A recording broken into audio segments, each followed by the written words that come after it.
All right, so we are up to the last of the lottery picks 11 through 14 in my official 2024 NBA mock draft. Again, before we do, of course, get into this, I do highly recommend you guys go and check out my picks 1 through 10, which will be linked in the description down below. That way, if you're wondering why I didn't take a certain player with this pick, it might be because I've already taken him higher with a different pick to a different team. I'd also just like to say, again, as I prefaced before all of these, we don't officially know what the draft lottery does look like at the time of making this video. We don't know who has risen and who has fallen, who has pretty much just been absolutely touched without consent.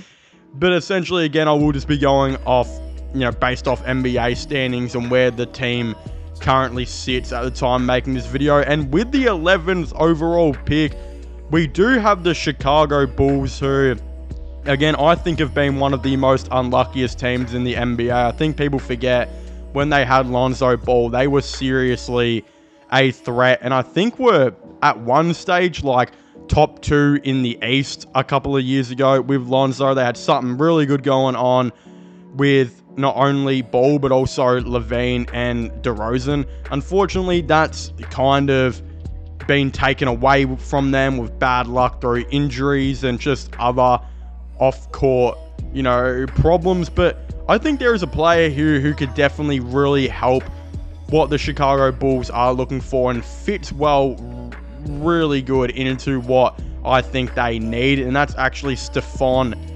Castle, who is a 6'6", 6'7" point guard out of UConn, who recently just, of course, won March Madness. He is an extremely good player who I've even had some people not only have in the top 7 of this draft, but I actually saw one guy, I think, on a podcast say he would take Castle at pick number 3 just because he believes he has some of the most upside in this class. It is being said that Castle is a big guard who was at his best with the ball in his hands and using his impressive array of moves to get into the lane to score or make plays for his teammates. He's a dynamic athlete with a quick first step, a lot of shake and bake, and has a great feel for knocking defenders off balance.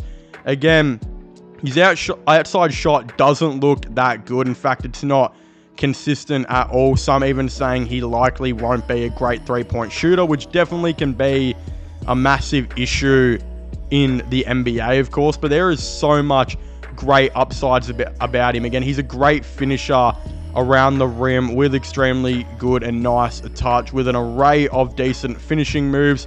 He's an active defender, not only on ball, but off the ball as well, kind of being a bit of a pest. He's got a great awareness. He disrupts a ton of plays. Again, his offensive ability, not only is he a good ball handler, good around getting to the rim, while also being a good, solid playmaker. His court vision has greatly improved on executing his passes. And again, some are saying could be potentially the best playmaker in the draft. I think Topic has taken that quite easily, but Castle has really improved so much as he has gone on with that, where I think a lot of teams will be looking for that being a massive bonus. Again, as I said, there are some downsides, being his three-point shot isn't good.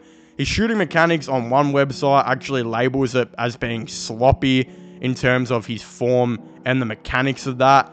Apparently, he lacks confidence in scoring, although did improve in the last couple of games. Again, we did see him do pretty well in March Madness. And again, some saying that his overall college season, though, had been a tiny bit inconsistent. Again, you're looking at a guy who has the potential, as mentioned earlier, to be a really high pick in this draft. Is he good enough to be a high pick in this draft? Maybe not top 5 at the time of making this video, but you really do never know what can be proven at the combine and other, of course, private trainings that we do know a lot of NBA players have. And it's really interesting because if he does manage to go a pick 11 here, where I have him to the Chicago Bulls, he fits great into this team because I think he kind of picks up where Lonzo Ball, of course, did leave off. Lonzo Ball was a 6'6" point guard who was an elite defender who could not only play make, but was just very versatile with the ball in his hands. He was good around the rim. He could finish very well, and he was just the ultimate floor general. And that's what I think Stephon Castle might be able to bring to the Chicago Bulls team. If you were to tell him, look, we don't need you to be a shooter. We've got Zach LaVine, who has mostly been known to be an elite shooter. We've got Patrick Williams at power forward, Nikola Vucevic, ton of shooters left, right, and center. Arguably one of the best mid-range shooters of all time in DeMar DeRozan, if he does come back. Again, we don't know about that just yet. A ton of shooters on this team. I think there is definitely enough room for a player to bite the bullet who doesn't need to shoot, who can just play make, be a good ball handler, and of course be great on the defensive end. There is no reason why Stephon, Castle couldn't do that for the Chicago Bulls. And if Lonzo Ball does manage to get back, I think a ton of people need to realize that he is not going to be what he previously was, especially at the start. Look, there may be a chance he does get back to being the Lonzo Ball we know. It's very slight, unfortunately, with all the injuries, but again, he's not going to be able to play big minutes most likely for a very, very long time. So if he can play the 10 to 15 minutes per night to start off with, that's also good for Castle, because he could probably learn a lot from just watching Lonzo Ball in that short amount of time and kind of replicate what Lonzo Ball has been able to do for his career. We also know Lonzo was known as one of the worst three-point shooters in the league, and then became low-key one of the better and more consistent ones in his very short Chicago Bulls days and end of Pelicans days. There's no reason why Castle couldn't at least try to imitate that and become what Lonzo Ball was supposed to be for the Chicago Bulls before the injury. So I think this is a great decision by them, and they could really go from having not many good quality things at the point guard position to having Lonzo Ball and Castle in. That is a massive, great and big up for this Chicago Bulls team. Now, with the 12th overall pick, we do have the Oklahoma City Thunder, who I've actually got them taking the exact same dude I had them taking last year in Kyle Filipowski. If you're wondering, how the hell did you have them taking him last year if he didn't, of course, get drafted at all? And what happened was Filipowski decided to, the last second, whether he wanted to be an NBA player or not, or stay one more year in college, and he decided to stay one more year in college. And it's kind of weird because in a much weaker draft class, his stock really hasn't gone up that much. But to be honest, I still low-key feel like he would be a very good player to bring in for this OKC team, as they have filled out nearly every position with really young talent, except I think the center position. Other than Chet Holmgren, they don't have a lot there or what they probably need. And I think the reality is, I still think Chet could be spend minutes at power forward throughout his career, just because of how versatile he is. And I think having him and Filipowski share minutes together is a very responsible and easy thing to do, but also Filipowski potentially being a very good backup center for them with this 12th overall pick. Again, it's being said that Kyle Filipowski is a multi-talented 7-foot center who can also potentially spend some time at the power forward position, being a very special player recruited to Duke for 2022, and staying back for another 2 years there. It's being said that he's also a slick ball handler, an excellent passer for a big man who can also shoot the ball. His floor spacing will be the most coveted skill in the NBA level. Kyle has good mobility, but isn't a big-time run and jump athlete, and will have to prove he can handle defense in the NBA. It's said that he will have to max out his defensive abilities if he wants to have a long career. Again, that's definitely a big knock. A ton of other reports and scouts here do say that he's not a good rim protector at all, and his presence is definitely not felt in the paint. But again, with how we're looking at Filipowski, I know his defense does suck, which is not good for a center at all. It's completely the reason his draft stock just, I guess, hasn't gone up. But if we're going to look at of course, the positives here, this dude is an offensive beast. And Oklahoma right now are one of the best defensive teams in the league. Can they afford to sacrifice some defense by having Filipowski on the court? Maybe so. But at the same time, he's an offensive beast who I'm not going to call the early bird and say he's got some similarities to Nikola Jokic, because I feel like we say that with about 10 centers in every draft now. But again, there are some tiny similarities in terms of his passing and ball handling for a big is actually pretty good. Like, if you give this guy the ball, he's not going to poo his pants on the court and do something absolutely stupid that I definitely think a lot of centers have been pretty notoriously known to do in the NBA. But again, if you're sending this guy out on the court and you're just telling him, look, we need rebounds now. We need a backup presence from Holmgren. We need a guy who can absolutely tear it up offensively, who can pass, who can shoot well, and who can score us the ball. You take that if you're Oklahoma. Another guy again, Alfred Şengün, who's a man that people forget has not been notoriously known as being the greatest defender, especially in his first year. It was a massive knock that Şengün was this 6'9" center who couldn't defend the ball at all. But now he's, I think, 6'11". I'm not sure whether, I'm pretty sure he grew like very recently, or at least that's some of the reports were saying.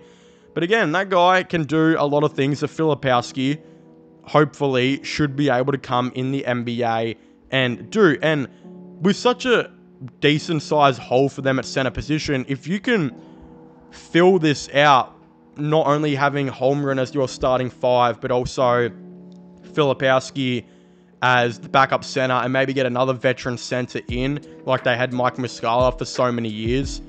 That's a massive bonus that I think Oklahoma will definitely like. And the thing is, as well, as I mentioned earlier, the versatility of maybe having this guy play center minutes and then having Chet at the power forward position is pretty interesting. It's maybe not something that OKC would do with, I feel like them are being a little bit more fast-paced than that. They like to get down the court a fair bit and spread the ball. Again, that's their thing, is if you don't have Giddey in the starting lineup, usually everyone's a really consistent shooter. So again, that's the interesting thing about Oklahoma City, is the Josh Giddey situation. What will they do there? Because he's not the greatest shooter at all. Thing is, though, Giddey really just helps them with their playmaking and is low-key one of the best and most skilled playmakers in the whole entire NBA. So if you're adding Filipowski here too, a big man who can pass the ball, that just so fits into as well what I think this Oklahoma City Thunder team is about. With just, like, everyone on this team can pass the ball. Like, it's just how it's set up. I see people saying, well, SGA is the point guard of this team, right? Well, yes, he's the point guard, but it's like Josh Giddey's the point guard, you know? And then you've got Chet Holmgren, who I've seen that dude play point center. Everyone on this team can basically pass the ball to a very, very good and high standard. And it's just absolutely great basketball to watch every time you watch Oklahoma. And that's why I think, again, Filipowski, his passing, his ball handling, and how he goes about his offense, to me, it fits Oklahoma. I said it last year and I'll say it again. With how their coach goes about their style, that's how I think it should be. And I think as well, having a guy like this who can play you 15 to 20 minutes per night off the bench as your backup center is a good, solid thing. And the thing is too, he's not an 18-year-old like Bilal Coulibaly who you're bringing in. He's not a 19-year-old. I believe this guy is 20, 21 years old. So you're bringing in a more experienced rookie into this team, which also fits where they want to go right now, which is, of course, wanting to now compete, because they've built one of the best young cores in the NBA that is trying to currently win a championship as we speak. So Kyle Filipowski is a great move by Oklahoma, in my opinion, and that's why I have him going with the 12th overall pick. Now, with the 13th overall pick, we have the Sacramento Kings, who, this is a really, really tough pick, because I think Sacramento are pretty good on a lot of things. They've got a couple of young guys who are still coming through. They, of course, have a couple other things here and there going on that we obviously know. Some players might not be on this team. They might be traded. Some players might leave. We'll see how Malik Monk goes next season. Will he return free agency? Not too sure. But with this 13th overall pick, it's hard to say what they need at this time, just because I think there will be a couple of different movements for Sacramento.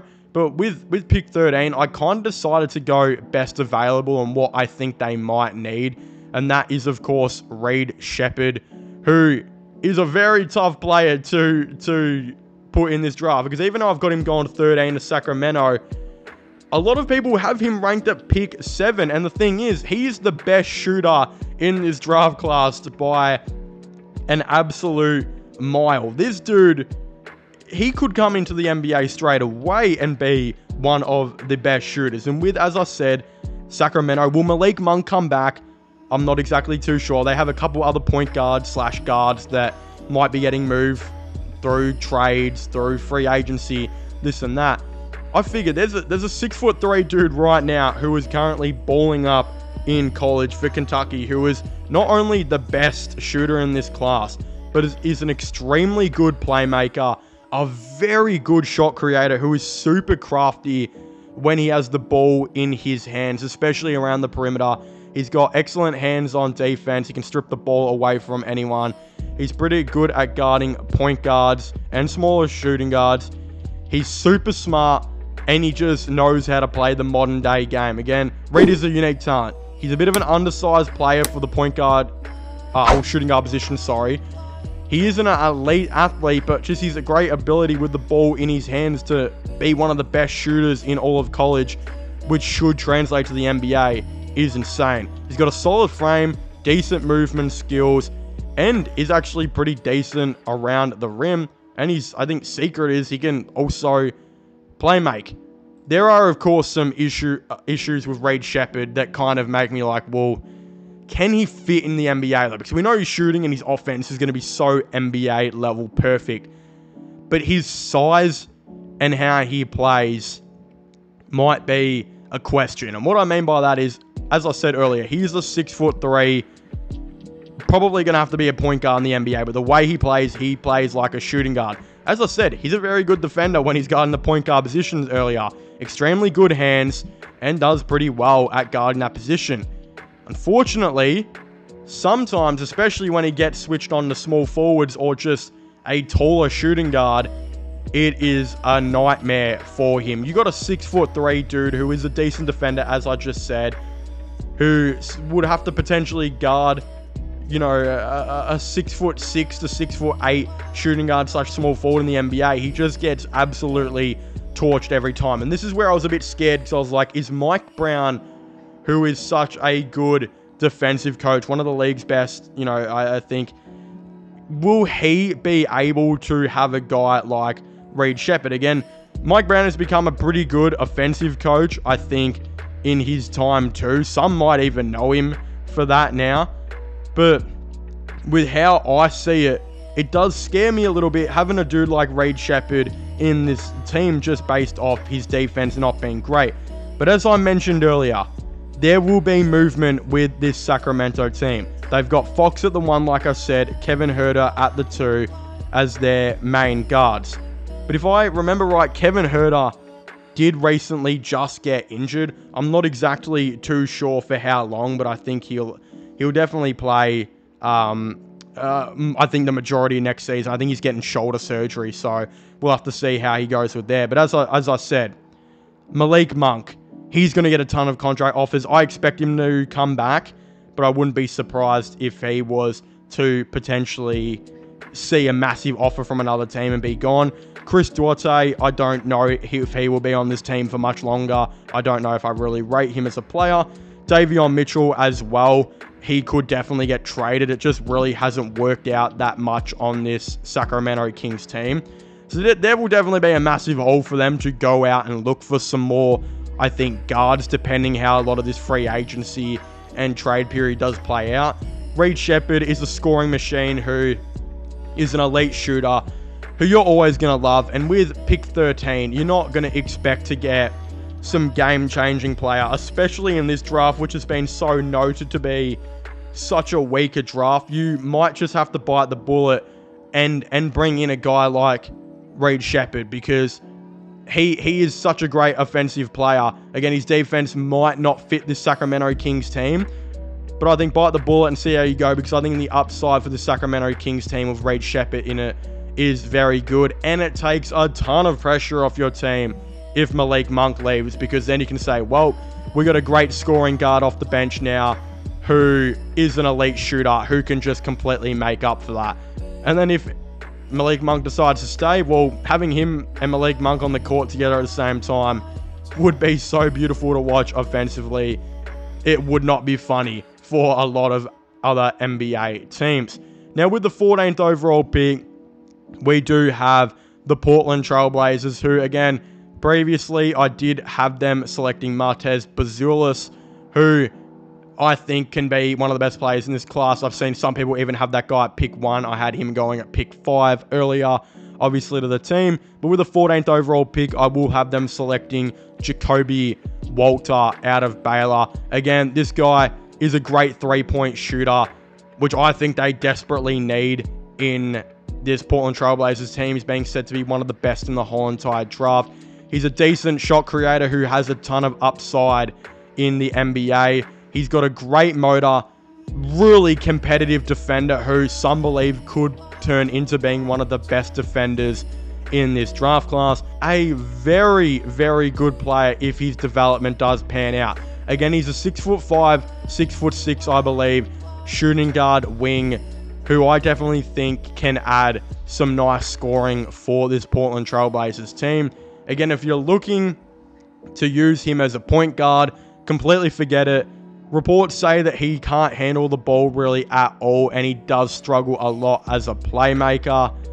He just really, I think, has that, I think, ability to be a good role player in this NBA. A player like KCP, who he's compared to, who KCP does not get enough credit. A starting wing for the Lakers in their championship year, a elite defender who can shoot really well as being a championship player for the Denver Nuggets. That man is what you want to be if you want to be a role player. KCP being severely underrated for his whole entire career thus far. Again, Jacoby Walter, if you can ask this man to come in and do what KCP has done, guard the shooting guard, guard the small forward position, while being an elite three-point shooter on this Portland Trailblazers team, it fixes a ton of the problems that they have. It says Walter is the prototypical two-guard who has size and great tools to be a high-level talent in the NBA. He is a skilled shot maker with deep range on his jumper and a very good shooting form. He has a really smooth release and puts great rotation on the ball. His outside shot is the most intriguing NBA skill he has. Again, as I said, Walter, he's not exactly the greatest playmaker. Ball handling can be a question sometimes. But as I mentioned earlier as well, he competes on both ends on defense. He doesn't take plays off and is always the most aware defender on the court. He has the tools to not only be a good defender, but a great defender, and should really convert over to the NBA. He's a pretty good athlete, maybe not NBA standards, but again, KCP, some might beg to differ on him as well. And I just really think he could be what KCP has kind of become now in this league. And that's really all you can ask for. A lot of those players are making a ton of money. We just saw Grayson Allen re-sign for like $20 million the other year, which is, yeah, that is the other day, sorry, that's a lot of money. It was like 15 to 20, and that guy does a lot of things really good. Elite shooter who has definitely improved much more on defense. Jacoby Walter just needs to come in with the mindset that I can be a great defender in this NBA while also being a very good and capable shooter. But of course, if you haven't already, please make sure to leave a like and subscribe to the channel. Comment your thoughts and opinions down below, guys. What do you think about this official 2024 NBA mock draft lottery? Again, highly recommend you guys go and check out my previous video where I do, of course, do the top 10. That way, again, you'll see who I have all the other teams selecting with higher picks. Again, don't forget to subscribe to this channel for all the latest sports content and news. My gaming channel, MIRO/vlog channels. Links for them will be in the description down below. But as I was saying, please make sure to leave a like, subscribe, and comment. And I'll see you guys next time. Goodbye.